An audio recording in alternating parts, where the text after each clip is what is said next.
My name's Eddie Davis, and today I'll be talking about the agriculture industry as well as the current economy and my company, Deere & Company. So to begin, I will give a brief economic analysis where I will discuss the business cycle, some economic indicators. I will compare the money supply to the S&P 500. I will also examine GDP growth and unemployment over the last 5 years, and then I will discuss whether or not I think right now is a good time to invest. So first, I'll talk about the business cycle. So the business cycle consists of 4 categories: the expansion phase, peak phase, um, contraction phase, and trough phase. So typically a business cycle is measured over a 5-year period, either from peak to peak or trough to trough. And currently we are said to be entering the late stages of the expansion phase, meaning we will soon peak and enter the contraction phase. So typically during the contraction phase, it's the opposite of the expansion phase, where we often begin to see people getting laid off as well as inflation rates begin to rise. So now I will discuss some economic indicators. So there are 3 types of indicators. There's leading, lagging, and coincidence. So leading indicators, these are used in order to try and predict the future. These are used by taking data we have collected over a period of time and seeing where we are and comparing it to where we are now. So looking at the CCI, or Consumer Confidence Index, over the last 5 years, we can see that the normal index is around 100, and between 2018 and 2019 we were at that. So meaning our consumers had just around the average of where we should be for their confidence in our economy. However, we can see since 2020 this has taken a steep decline, most likely due to COVID. However, we can see we're not where we should be, so this would not be considered a good indicator. Next, we will be looking at lagging. So opposite to leading, these lagging indicators cannot be examined until after the data has already been collected. So for this, I chose to look at corporate profits after tax quarterly. So as we can see, it's been moving in a pretty good positive direction outside of 2020, which again, mostly due to COVID. So looking at this would be a good indicator. Lastly is the coincidence indicators, and these happen real time. So this data is collected in real time, and it's to examine where we are and how the economy is doing right now. So looking at our coincidence indicator, I chose to examine the average weekly hours of production of manufacturing over the last 5 years. And as we can see, from 2018 to 2020, it took a pretty steep decline. Again, the biggest decline being 2019 to 2020, which of course, again, COVID. However, we saw 2020 to 2021, it began rising back up again. But then last year, we again saw a decline. So again, I would say out of these 3 indicators, 2 of them would not be good. And even the one that is good, it's not great. So next I will examine money supply to the S&P 500. So the S&P 500 is a stock index, and this contains 500 of the largest publicly traded companies, and it is often used to examine how the economy is moving. So typically you want this to be moving in a upwards direction, and the money supply should be trending with it. So as we see over the last 10 years, these two have trended very, very well together. Outside of between 2020 to 2021, we see the S&P 500 had a better increase than the M2. However, overall, this is a pretty good graph, and it's nothing to be alarmed about. So next I will talk about the overall GDP growth. So GDP is the standard measure of value added through the production of goods for a company. And it should be known that there should be at least a 2% increase per quarter to have sustainable GDP growth for a company. So we have had positive growth for our GDP, again, outside of 2019 to 2020, where of course COVID happened and almost all of the world shut down for a couple weeks. So that had a huge effect on our GDP growth. However, since 2020, we've seen it continuously rise, just as it should be.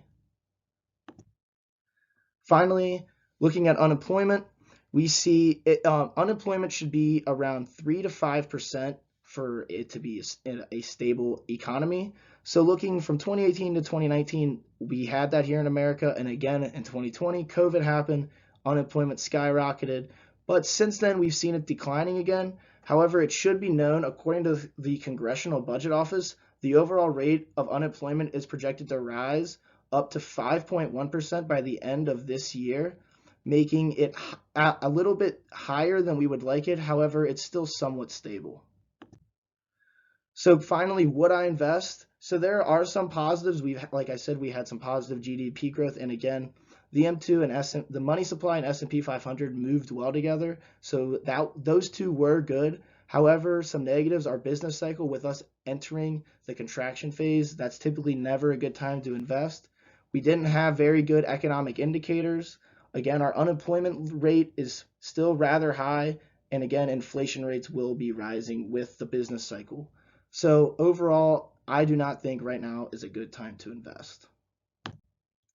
Next, going into my industry, the agriculture industry, I will discuss the life cycle. I will look at my industry's financials. I'll talk about some government regulations that pertain to the agriculture industry. I'll look at my industry's production. And finally, I'll talk about whether or not I would invest.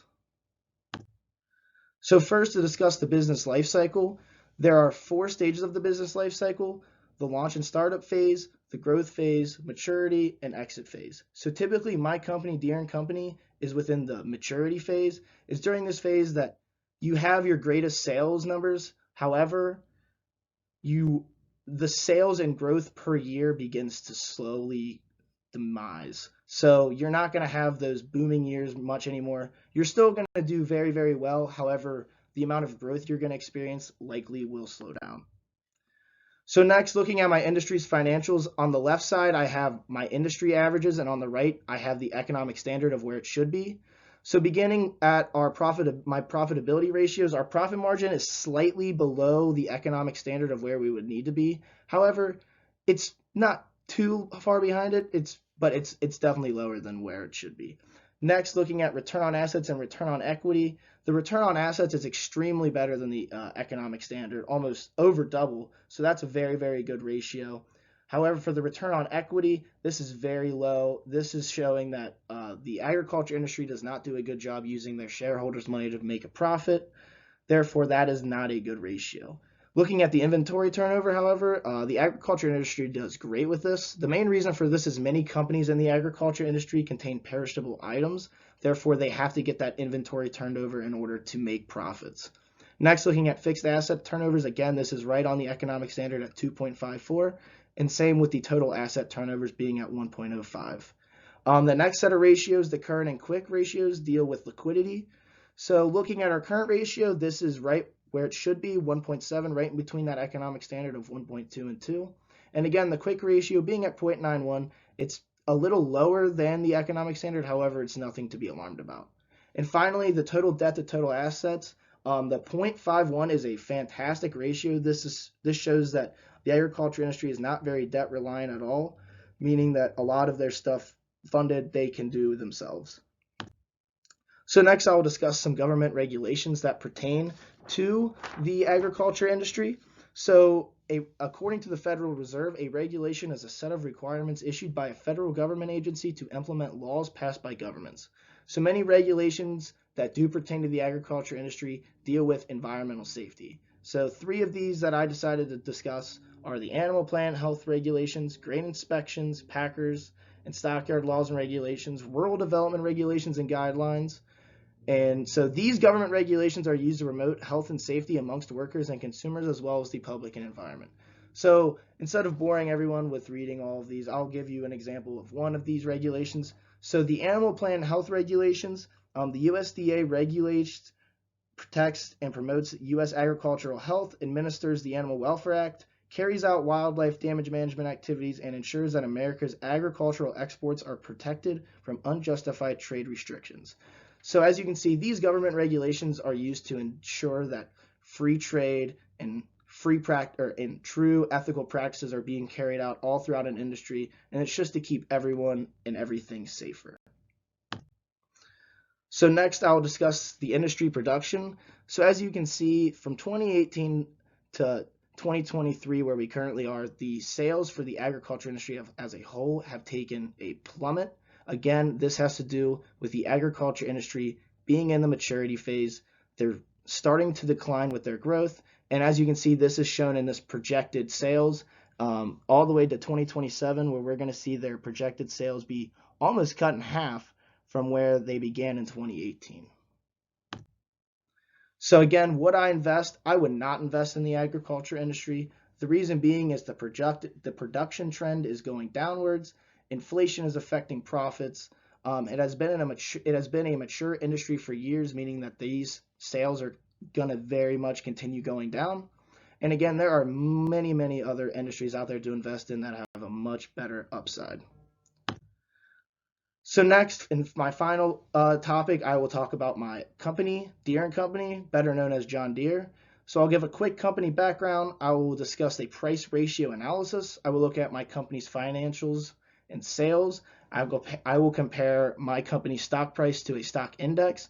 I will look at my price and EPS over the last 5 years, and then I will decide whether or not I would invest. So a quick background on John Deere. Deere & Company, again, aka John Deere, is a leading global company for the agriculture production industry. Deere & Company originally went back in business back in 1837 when John Deere invents the first functioning steel plow. Deere & Company IPO'd on January 13th, 1978 at $3.89, and currently it's trading at around $364.41. So for this slide, I'm going to need to turn my camera off so that everyone is able to see the expected share prices on the bottom right hand of the screen. However, this price ratio analysis has been used to calculate some current or expected share prices using different ratios. So the first of which is this 583 right here. This is the expected share price using the PE ratio. Looking at this, this would mean that Deere & Company is currently trading at a very undervalued price, meaning that this has its intrinsic value being almost $600. So looking at the next share price, the share price using the price cash flow, this $367, this is the closest value that I got using these calculations. So I would say this is the most accurate. And finally, the expected share price using PSG. This has my share price currently trading at an overvalued price of around $100 with its expected price being $246. So here again, we will look at some company financials. So on the left-hand side, I have Deere & Company's financials. In the middle, it is the agriculture industry average. And again, on the right is the economic standard. So as you can see, a couple of these financials are highlighted green. These indicate that they are better than both the industry average and the economic standard. So this is for the profit margin, the return on equity, and fixed asset turnover. So this is a very, very good return on equity, especially compared to the industry average. This would indicate that Deere & Company does a very good job of using its shareholders' money to generate a profit. So again, the next set of colors I want to discuss is these highlighted in yellow. So these are either better than the industry average or the economic standard, but not both. However, these ones I have highlighted yellow, I would still not consider to be bad ratios, such as this return on assets. We see it's not better than the industry average. However, it's still better than the economic standard, meaning it's still a good ratio. The same can be said with the inventory turnover. The main reason why this inventory turnover is so much lower than the industry average is because Deere & Company is very special compared to many other countries in the companies in the agriculture industry, in that they don't have any perishable goods. All of the stuff that they do make is, tractors or these big equipment. So their inventory is not going in and out as quickly as other companies within this industry. And finally, there are two bad ratios I do want to highlight. The total asset turnover ratio at 0.55, this is very low, as well as the quick ratio. This is showing that the quick ratio is showing they're not very liquid, which is kind of not good from an investing standpoint. However, looking at these ratios overall, I would say Deere & Company has very good ratios. So next, I will compare their sales. So I provided two graphs here. The one on the left is where the sales are more scaled together. So to do this, I had to multiply the agriculture industry sales by 10. And on the right, you can see the true value. So Deere & Company does much, much better in sales compared to the agriculture industry. As this is seen on the right side, they do over 30 million to 40 million more dollars in sales than them per year. However, on the left, where it's on the same gauge, you can see that Deere & Company has still done better than them over the last 5 years. So especially since 2020, Deere & Company's sales have done great, going from 3.5 million up to almost 5 or up to almost around 50 million last year. So next, I'll compare Deere & Company's stock price to a stock index. So I chose the Dow Jones Industrial Average to compare it to. So as you can see, Deere & Company is this lighter green line, and Dow Jones is up here. And as you can see, this is a very good sign that we were in a stable economy where they're both trending in the same fashion. And even here in 2020 to 2021, they both experienced good growth. However, Deere & Company's is a little better. And here is the best year for Deere & Company, where you see Deere & Company continues growing where Dow Jones goes down. So this is a very good indication that Deere & Company has been a good stock as they continued growing when many other stocks started to not grow. So next I will look at the stock price versus EPS for John Deere. And as you can see, over the last 5 years, their stock price has experienced great growth, especially from 2020 to 2021, where their average stock price went from $172 a year to over $330 a year.